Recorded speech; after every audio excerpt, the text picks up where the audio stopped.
The countdown to the season has gone from weeks to days, Jay Alter. 15 away from college basketball. How fun was Media Day? Had the blast at MSG. All 10 teams had a lot of fun with the guys, too. Yeah, from Spotify playlists to Villanova taking on NBA GMs.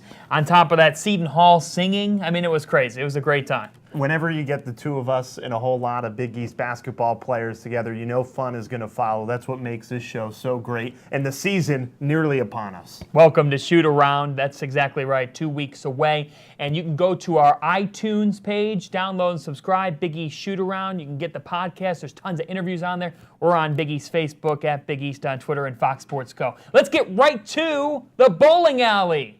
When the Blue Jays got done with Media Day, they were on fall break last week, Jay. They hit the pins. Nothing better than some good old wholesome bowling. I love Kyrie Thomas. He puts a little spin on it. But if I've got one Blue Jay that's going to throw a strike, it's that man right there, Coach McDermott.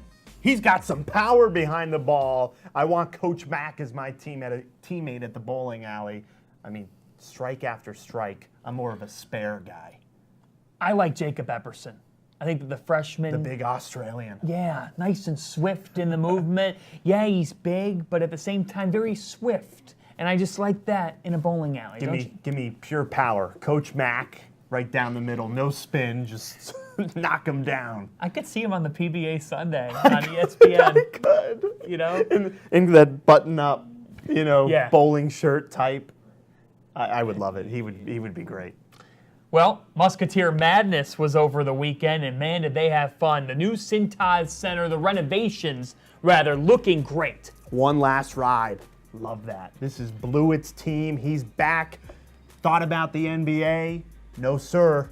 Trayvon Blewett leading the Musketeers, and I love the team spirit they get from their fans. Yeah, they really get that. It's one of the best fan bases in all of college basketball. I love the video board right behind the baskets. That is really cool. Yeah, I said new Cintas Center. Well, it kind of looks like it because they've renovated a ton with new seating and a lot of unique things. That is the perfect size for an arena. It is. Just about 10,000 folks, and they get it sold out every night. Sold out every night. They filled it for not even a basketball game, just for madness. I mean, it is the support they have is so good. And really, this year, I think those fans are going to be real happy. We'll get to our preseason rankings a little later, but Musketeer fans, you've got a complete squad. The freshmen they brought in have been phenomenal. You bring back Blewett and the other guys from the Elite Eight. Oh, fun just thinking about it. Yeah, it really is. We talked about the fun we had on Media Day. Yes. And one of the other staples to every Media Day is fashion. You get to see guys in suits. Providence came really well dressed, and they have an expert on their team. Friar colors on. They got their Friar colors on right there. Nice lapel right there. I think it looks really good. If I was to grade them, I do think the Friars are the best dressed players here, though. Alpha, let me see your shoe game real quick. Let me see him. Oh, look at the shoe game. That's pretty big time right there. This is Rodney's 34th season at Providence College. They look professional, they act professional, and they will be professional. Is that Ed Cooley or Tim Gunn? The fashion. Coach, we thought you only knew hoops. No, he goes with a three-piece during the season. Yeah. It's very good. What was your biggest takeaway from Media Day? Not fashion-related, but we were there all day. What stood out? The experience around the conference, the fact that seniors make up the entire All Big East first team. How many power conferences in America can you say that about? And the fact that the coaches said it. You got to get old in this league to succeed. The toughness, the physicality of Big East basketball. And I love the fact that the seniors have faced each other so much, 2, sometimes 3 times a year. There's a lot of banter. Angel Delgado and JP McCure were going back and forth. Friendly rivalries across this conference. Love the age in it. That experience will prove to be good. I'll tell you what stood out for me, John. I talked to Butler and Marquette, and these kids, they look at those preseason rankings. Yeah. And they told me, you know what, walking in here today, we didn't expect to be as low as we were ranked by the coaches, and that's going to fuel our fire. So don't think we in the other media looks at the preseason rankings. The kids, the players, they look at it too. And sometimes getting ranked lower in the preseason can almost help your team because it puts the fire in the belly going into the season. No doubt. Butler's made the norm to exceed expectations. How about Jay Wright giving a first-place vote to Xavier, Ed Cooley a first-place vote to Seton Hall. That pursuit is going to be really, really interesting as we continue here on Shoot-Around. Well, we've got Creighton men's basketball coach Greg McDermott on the show this week, taking the Blue Jays to the NCAA tournament a year ago. Now, what's their answer at point guard and down low? And more coming up. But first, Providence and UConn. They squared off Wednesday night in a charity game at Mohegan Sun, raising hurricane relief funds, and a rivalry renewed. That's right, the Connecticut Huskies, a former member of the Big East, and that's where we go with our TBT this week. 1995, Pete Gillen and Providence, Jim Calhoun and UConn, a loaded Huskies team. Kevin Ollie, Donnie Marshall, and Ray Allen. This was a big Monday game. Sean McDonough, Bill Raftery on the call. Yeah, if you're just joining us, Connecticut with a win tonight would wrap up the Big East regular season title outright. It would be the second straight year they've done that. No team in the... Donnie Marshall is back in the game for Connecticut, and there's a three for Michael Brown. Crozier the skip, Brown feels it, and oh, fast breaks. Brown, count it!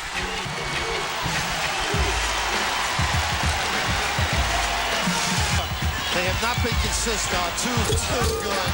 Oh, pick up the lingerie. Brown strong to the basket. Look at this guy. Now hold on, Sean. Oh, come down, please. 11 turnovers tonight for Providence. Allen out of the corner for three. Western had the size advantage on all. Oh, what a tipped it in. Oh, my goodness. And they storm the court in celebration of Pete Gillen's biggest win as Friar coach.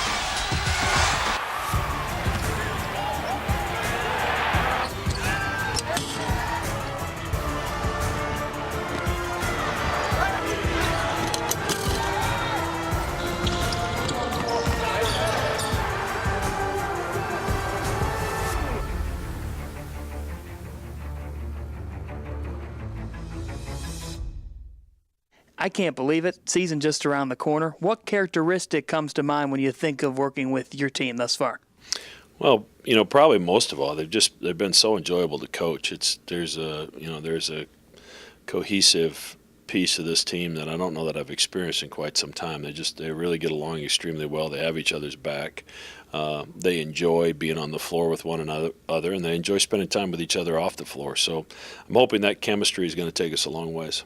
The lead of your preseason storylines is one of the best duos across the country in Marcus Foster and Kyrie Thomas. How do they feed off one another?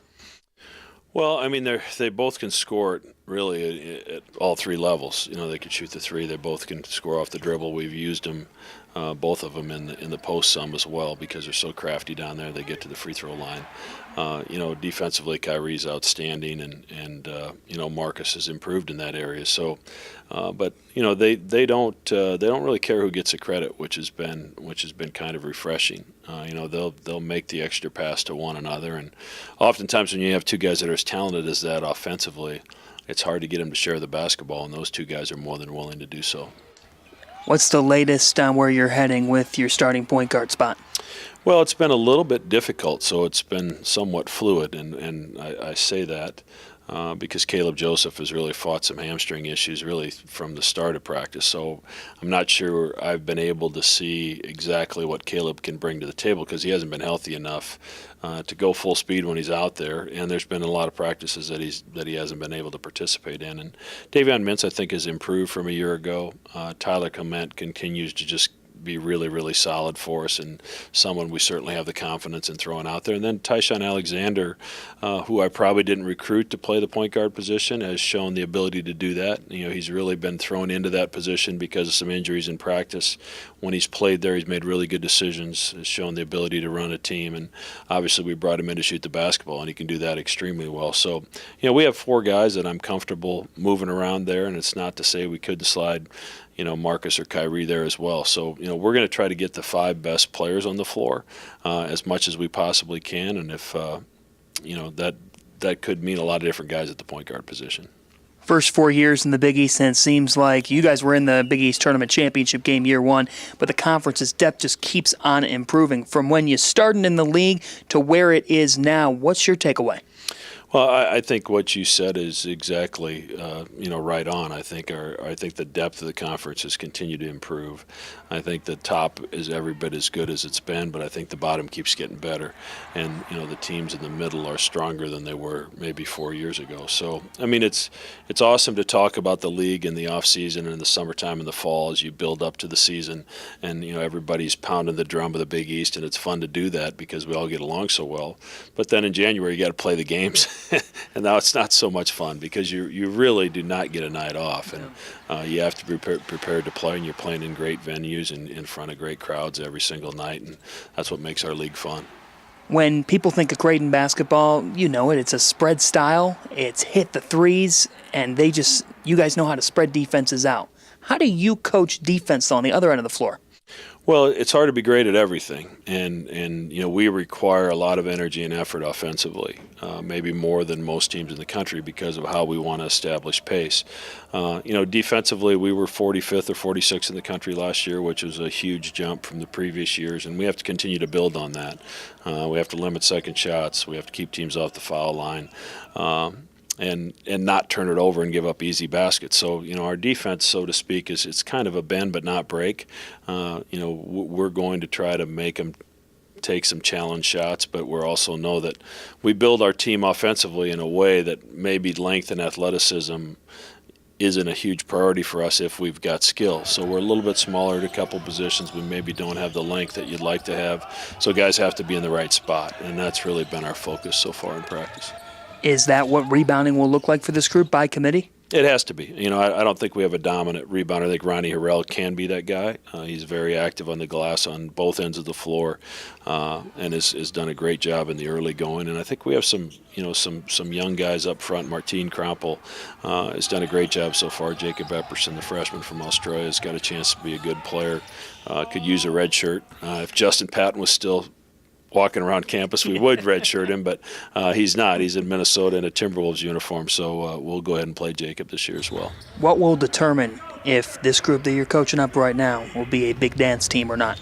Well, I think it's consistency. I think we will have games, where things are clicking and we show what we truly can become. The question is, with some of the inexperience at some of the positions, how quickly can we get to the point where we can do it night in and night out? And that's our challenge, especially as we're battling some injuries here in the preseason, is to get healthy, get everybody on the floor, so we can develop that rotation that I think can take us into March. But this team has the makings of an NCAA tournament team. We're just going to have to be consistent and continue to play the unselfish brand of basketball that's gotten us to where we are as a program. I'm going to go rapid fire here with you. Just a one-word answer, no elaboration, just a couple of off-the-map questions here. When you're not coaching basketball, watching basketball, what's your favorite activity or hobby? Golf. Favorite food? Steak. Do you cook? No. Favorite basketball coach in a movie or TV show? Coach Carter. Love that. Coach you look up to? Eldon Miller, who I played for in college. Favorite athlete that you just love to watch, whether it be NFL Sundays or in the NBA? Besides your son. Well, it was Larry Bird. Now I'm a Pittsburgh Steelers fan, so it's probably Big Ben. I'm a Browns fan, right? I forgive you for that. Yeah. I have nothing to argue right now. We're 1-21 the last two seasons. The first adjective that comes to mind when thinking about Creighton University? Fast. I like it.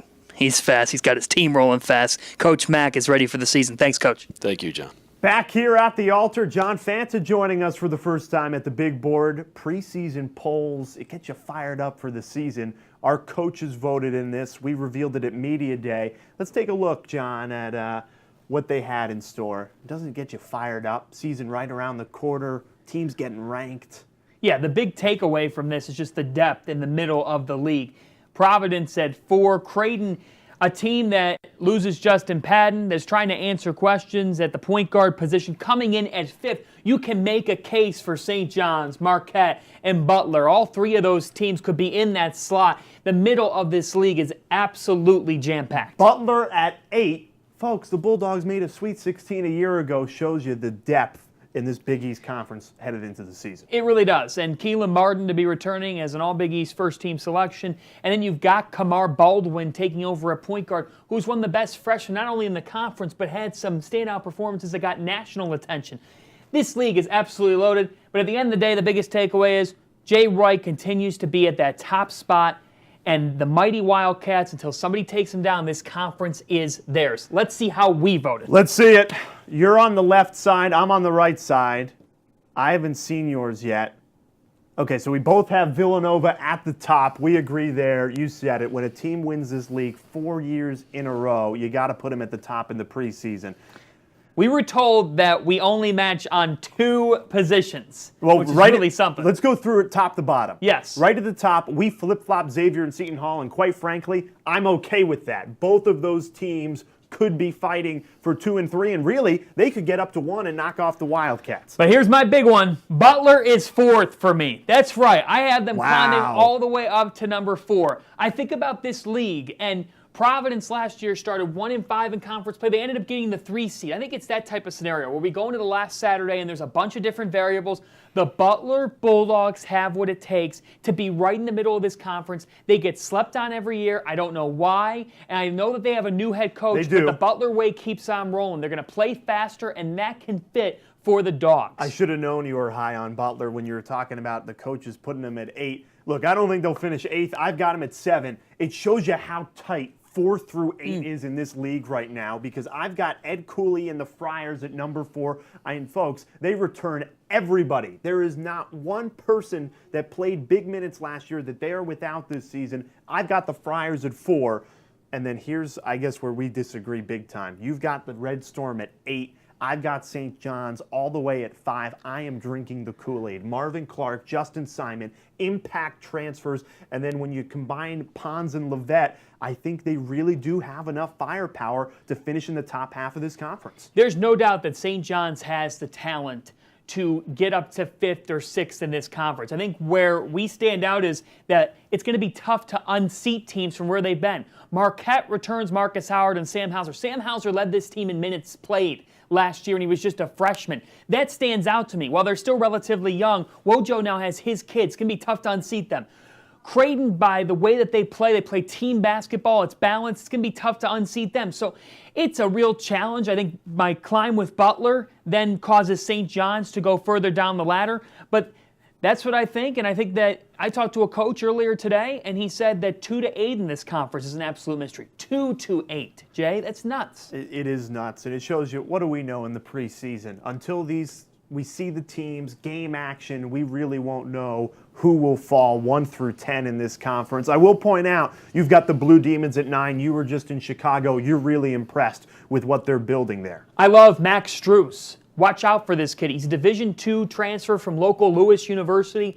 His jump shot is incredible. I think he could be an All Big East honoree. I think he's the best player DePaul's had in several years. That's how good this kid can be. DePaul can really shoot it from deep. It can light it up from the perimeter, and that's what could cause them to get some big-time wins against some teams up there in the standings. You can't sleep on anybody in this league. Strus is going to cause some problems for opposing defenses. Let us know what you've got, 1 through 10. Message us on Twitter, Facebook. We want to know here on Shootaround, what is your Big East preseason poll? You've heard from the coaches, you've heard from John, you've heard from me, but we want to hear from you. Keep the hot takes coming. This is when you can't be wrong. Nobody's wrong before the season. It's when, at the end of the season, you'll see how bad my picks were. I can't wait to revisit it come March. We will. Okay, we always have to put food in Shootaround somehow.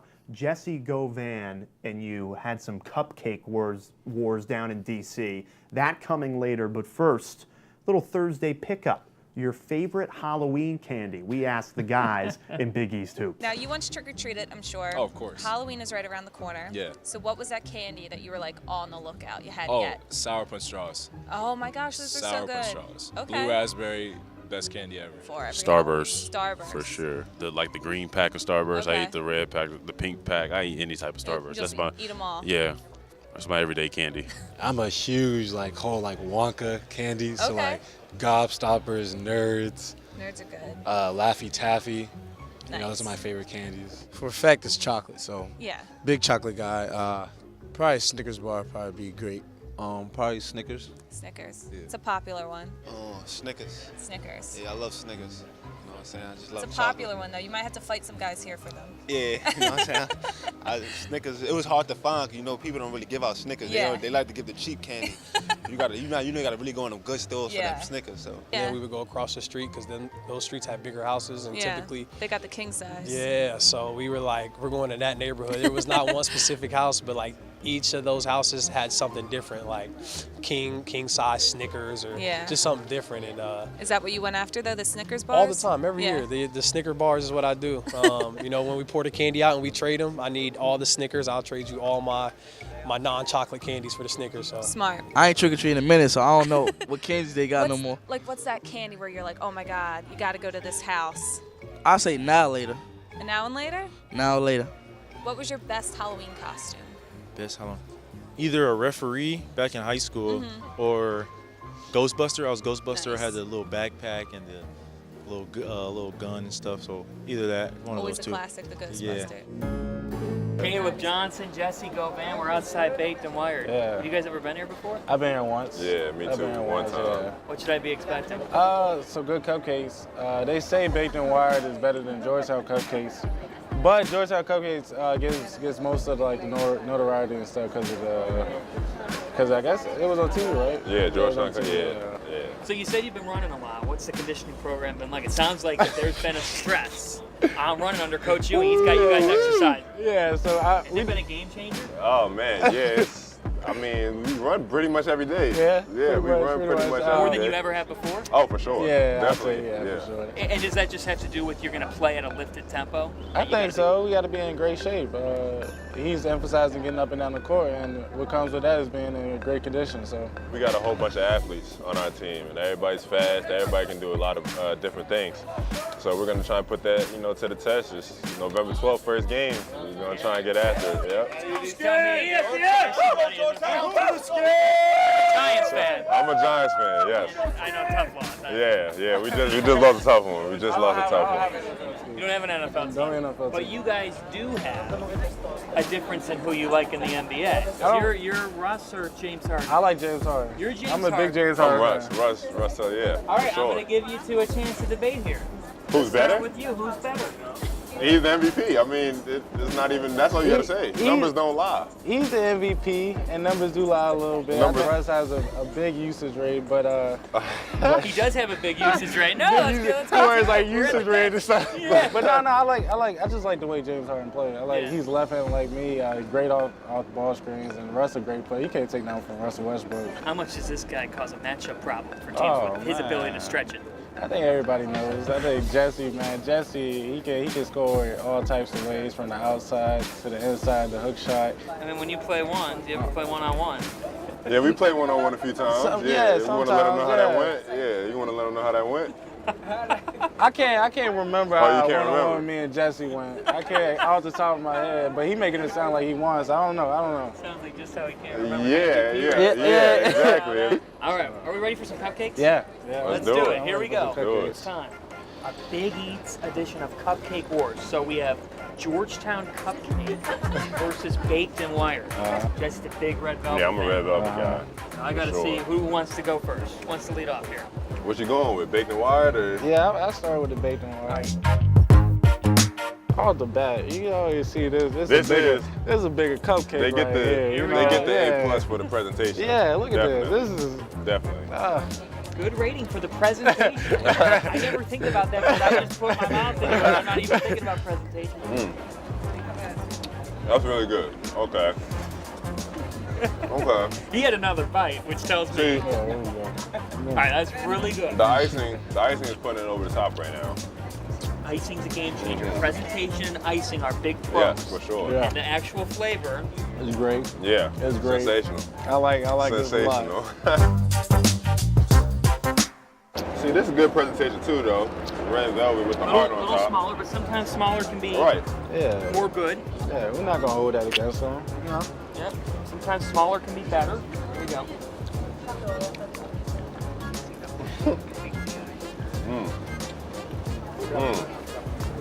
It's a different tasting icing. Yeah. I think they use cream cheese like icing. Yeah. cream cheese could be the X factor. And it's really bringing it out here. So I don't know, I might have to go Georgetown Cupcake right now. I'm going baked and wired. I'm going baked and wired. No, I took one. I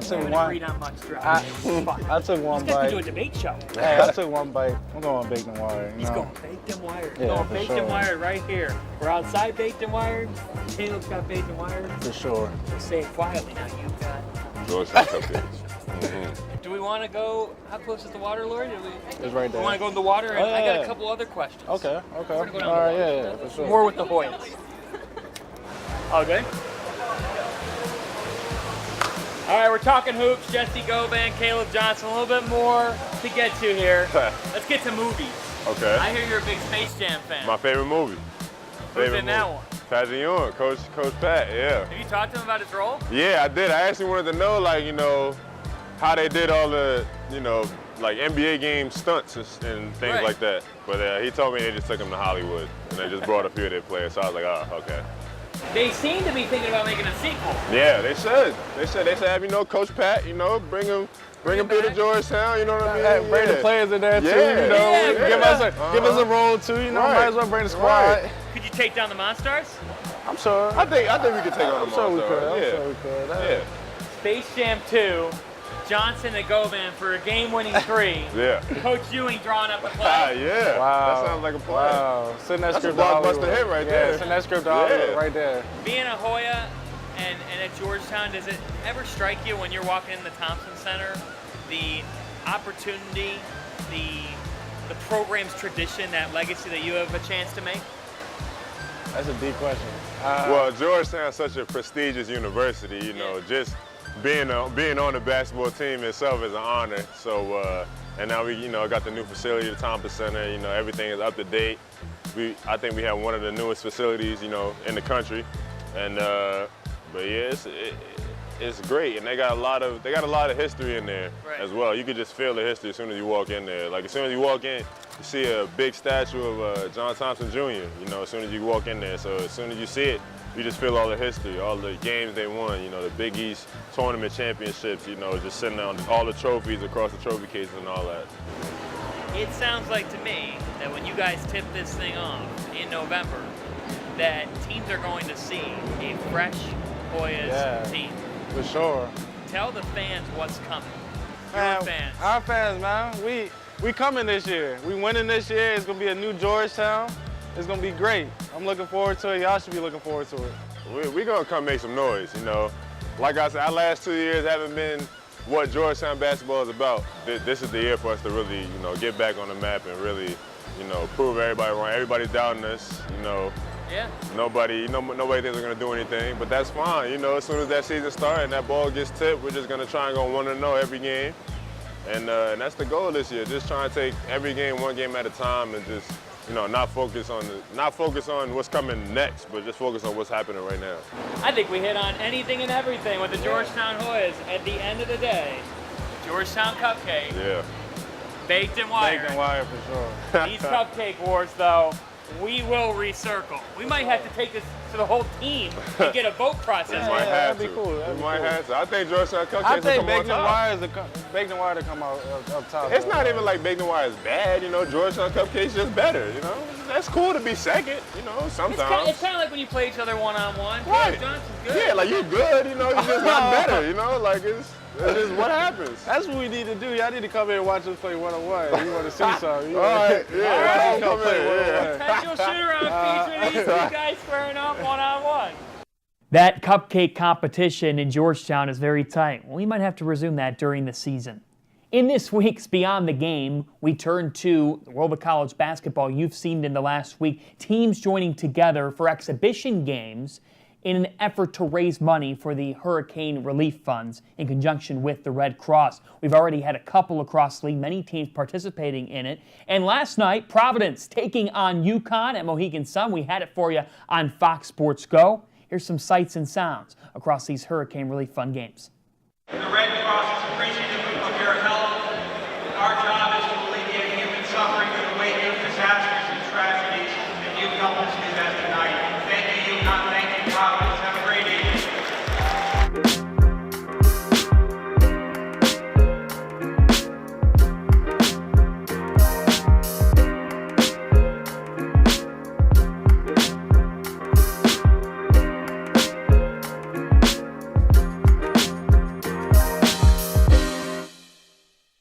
Also in this week's Beyond the Game, this Saturday, the Butler Bulldogs, they open up their preseason slate. 2 exhibition contests scheduled for them as LaValle Jordan's team will welcome in local Hanover College. Now that is familiar to a certain Bulldog.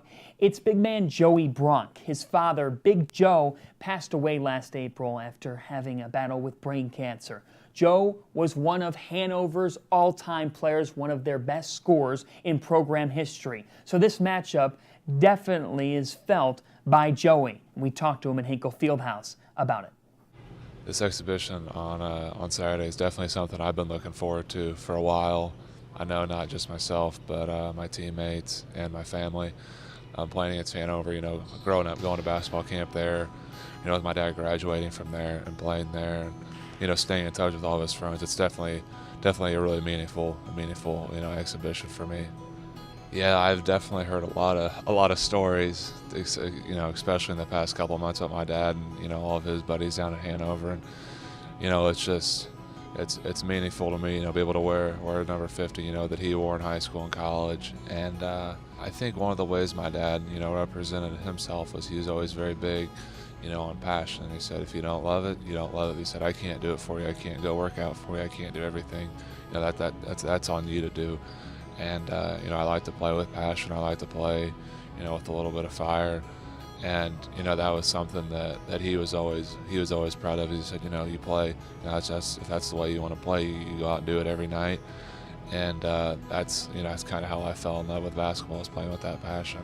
It's not just I'm not just a kid here who plays basketball.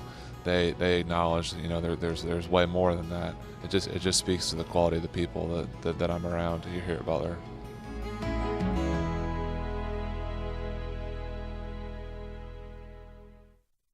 Thanks to Joey Brunk for talking to us. I know that one hits close to home, and it'll be an emotional scene at Hinkle Fieldhouse on Saturday afternoon for Joey and the Bulldogs. I want to thank you for joining us on this week's Shoot-Around Big East Hoops fans. Feel free to submit your preseason poll. It's at Big East on Twitter and hashtag #BeShootaround. I'm John Fanta for Jay Alter. We're back next Thursday, 3 p.m. Eastern Time. Don't miss it.